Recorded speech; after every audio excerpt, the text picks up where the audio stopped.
성령이 곧 예수를 광야로 몰아내신지라. 광야에서 40일을 계시면서 사탄에게 시험을 받으시며 들짐승과 함께 계시니 천사들이 수종들더라. 요한이 잡힌 후 예수께서 갈릴리에 오셔서 하나님의 복음을 전파하여 이르시되 때가 찼고 하나님의 나라가 가까이 왔으니 회개하고 복음을 믿으라 하시더라. 갈릴리 해변으로 지나가시다가 시몬과 그 형제 안드레가 바다에 금을 던지는 것을 보시니 그들은 어부라. 예수께서 이르시되 나를 따라오라. 내가 너희로 사람을 낚는 어부가 되게 하리라 하시니 곧 그물을 버려두고 따르니라. 조금 더 가시다가 세베대의 아들 야고보와 그 형제 요한을 보시니 그들도 배에 있어 그물을 깁는데 곧 부르시니 그 아버지 세베대를 품꾼들과 함께 배에 버려두고 예수를 따라가니라. 아멘. 지난 월요일날 했던 본문과 세 절이 그때 14절까지 생각을 해봤는데 오늘 본문을 12절부터 다시 잡아서 또 이렇게 반복되는 부분이 좀 있습니다. 왕을 아버지로 둔 아들을 누구나 다 부러워할 것입니다. 왕의 아들이니까요. 그러나 하나님 나라의 왕이 어떤 일을 할지를 다 안다면 그 아들 노릇을 하려는 자들이 몇 명이나 될까 싶습니다. 이는 내 사랑하는 아들이요 내 기뻐하는 자라 하신 하나님의 말씀 속에 제가 월요일 날 그 아들의 사명이 녹아 들어가 있다고 말씀드렸습니다. 거기에는 우리를 구원하시기 위해서 고난의 길, 죽음의 길, 십자가의 그 비참한 고난을 당해야 되는 그 순종, 그 사명이 그 속에 사실은 포함되어 있는 겁니다. 그러니까 내 사랑하는 자요 내 기뻐하는 자로다. 그 말만 겉으로 다른 건 다 빼놓고 딱 들으면 당장은 참 이게 놀라운 말씀이지만 고난을 통과해야 그러한 놀라운 영광을 받게 된다는 의미가 들어 있습니다. 그리고 예수님께서 세례 받으신 것은 그 사명을 수용하겠다는 대답이었습니다. 예수님도 물속으로 푹 잠기셨다가 올라오시는데 물속에 푹 들어가시는 그것이 바로 십자가의 죽음을 의미하는 것이고 그리고 또 일어나시는 것은 우리의 죄를 위하여 죽으셨다가 사흘 만에 다시 일어나시는 것을 예수님의 세례 속에는 포함된다고 말씀을 드렸습니다. 그리고 오늘 이제 광야의 시험 역시 주님 앞에 전개될 삶과 사역을 미리 내다보게 해주고 있습니다. 세례 받으실 때 하늘이 열리고 하나님의 성령이 비둘기같이 내려오고 하늘에서는 하나님의 음성까지 들렸습니다. 이렇게 영광스럽고 신비로운 체험으로 소명을 받으신 예수님. 그러나 그런 하나님의 아들의 첫 부임지는 사탄의 시험과 들짐승의 위협이 있는 광야였습니다. 하나님은 낙원을 아담에게 주셨지만 아담은 불순종으로 말미암아 에덴을 광야로 만들어 버렸습니다. 가시왕궁키가 나고 그야말로 이렇게 들짐승이 또 정갈과 뱀이 우글거리는 그런 광야로 만들어 버렸죠.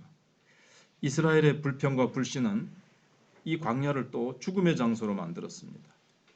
불평, 원망하고 불순종함으로 말미암아 불신앙함으로 말미암아 얼마나 많은 사람들이 여호수아 갈렙을 빼놓고 다 광야에 쓰러져서 죽었습니다.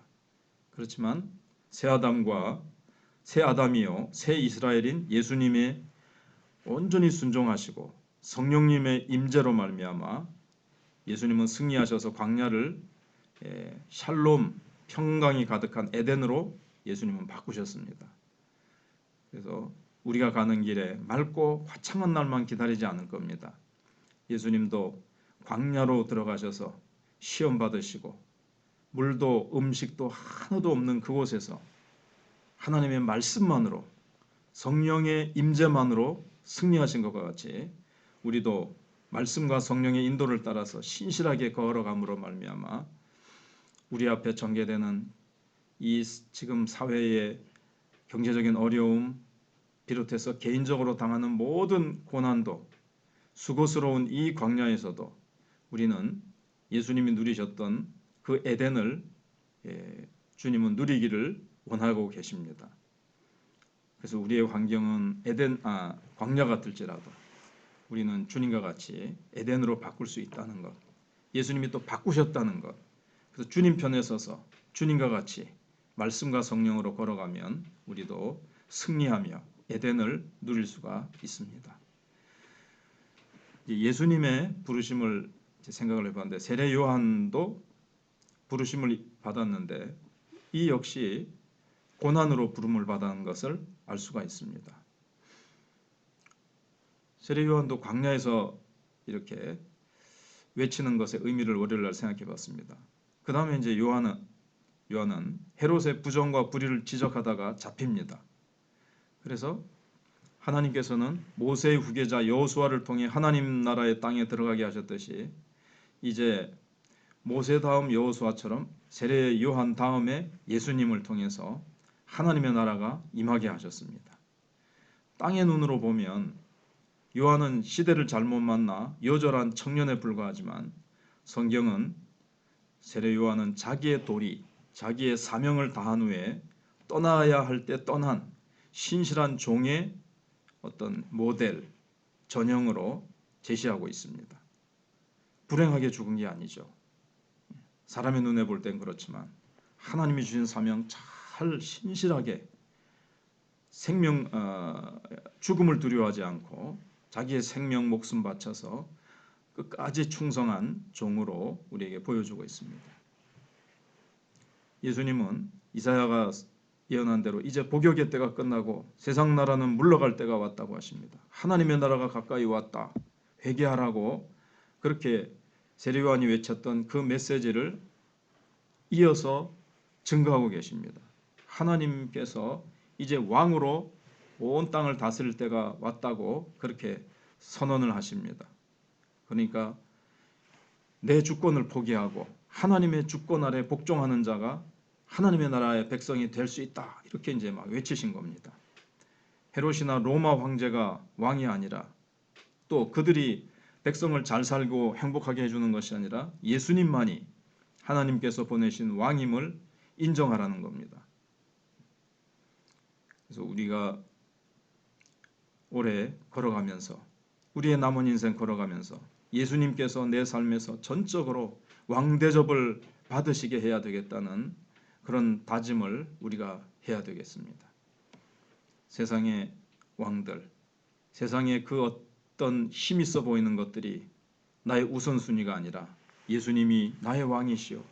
예수님만을 따르며 예수님만을 높이며 예수님이 나의 진정한 왕이시기 때문에 예수님 말씀 앞에 온전히 순종하고 주님만 따르는 그것이 바로 예수님을 왕으로 인정하는 것입니다. 그러나 얼마나 많은 그리스도인들이 입술로만 예수님을 인정하고 주일날 예배 시간에만 왕으로 인정하고 나머지 삶은 자기가 왕이 되어 산다면 예수님을 진정으로 내 삶의 왕으로 인정하는 것이 아니라는 것을 기억해야 될 것입니다. 그다음 이제 세 번째 부르심이 있습니다. 첫 번째는 예수님의 부르심, 그다음에 세례 요한의 부르심, 그다음에 제자들의 부르심입니다. 다 버리고 따라야 된다는 공통점이 있습니다. 그래서 하나님 나라에 예수님께서 평범한 일상으로 이제 찾아가셔서 예수님께서 어부들을 제자로 부르십니다. 나를 따르라는 명령은 앞서 하셨던 회개하고 믿으라는 말과 똑같습니다. 회개하고 나를 믿으라. 그게 이제 예수님을 따라가는 겁니다. 자신의 자격을 먼저 생각하지 말고 부르신 분의 계획과 의지를 믿고 따라오라는 명령입니다. 돌아보지 말고 이제는 계산하지 말고 부르신 분을 믿고 나오라는 명령입니다. 이 부르심 때문에 버림이 가능하죠. 우리도 주님이 목사로, 장로로, 집사로, 권사로 또 주님의 제자로 성도로 따르라는 명령이 있기 때문에 우리는 세상 것, 세상에 그러니까 내가 좋아하던 죄, 내가 좋아하던 습관, 내 중심의 계획 이런 거 다 버리는 게 가능합니다. 그리고 또 버려야 따를 수가 있습니다. 예수님과 세례 요한과 제자들을 통해서 보듯이 하나님 나라로의 부르심은 고난으로의 부르심이요, 때로는 세례 요한처럼 감옥으로의 부르심이요, 또 제자들처럼 그물과 배와 내 직장, 내가 지금까지 뿌리를 받고 있던 인간적인 모든 신뢰하던 터전들을 다 버림으로 부르심입니다. 모든 상황보다 크시고 어떤 상황에서도 하나님이 선이고 사랑이라고 믿을 때 따를 수 있고 순종할 수 있을 것입니다. 어떠한 고난과 내가 예기치 않았던 상황으로 우리를 부르신다 할지라도 거기에는 반드시 하나님의 뜻이 계시고 하나님은 그것을 통해서 하나님의 나라를 이루어 가실 것이며 하나님께서 나를 정말 길이요 진리요 생명 되신 주님으로 말미암아 놀라운 하나님의 위대한 영광의 자리로 우리를 부르시는 것인데, 우리는 고난을 통과해야 되고 광야를 통과해야 되고, 그러나 고난과 광야를 통과하는 동안에도 우리는 분명히 영적으로 우리의 심령과 또 우리는 그곳을 에덴으로 바꿀 수 있고 에덴을 누릴 수 있다는 것을 우리가 깨닫고, 고난만 보고 광야만 보고 미리부터 회피하는 것이 아니라 광야를 통과할 때에도 에덴과 왕이신 예수님께서 승리하셨기에 우리도 예수님 편에 서면 왕같은 제사장으로서 이 땅에서부터 벌써 우리가 왕노릇할 수 있다는 것을 깨닫고 그렇게 살아갈 수 있을 것입니다. 기도하겠습니다.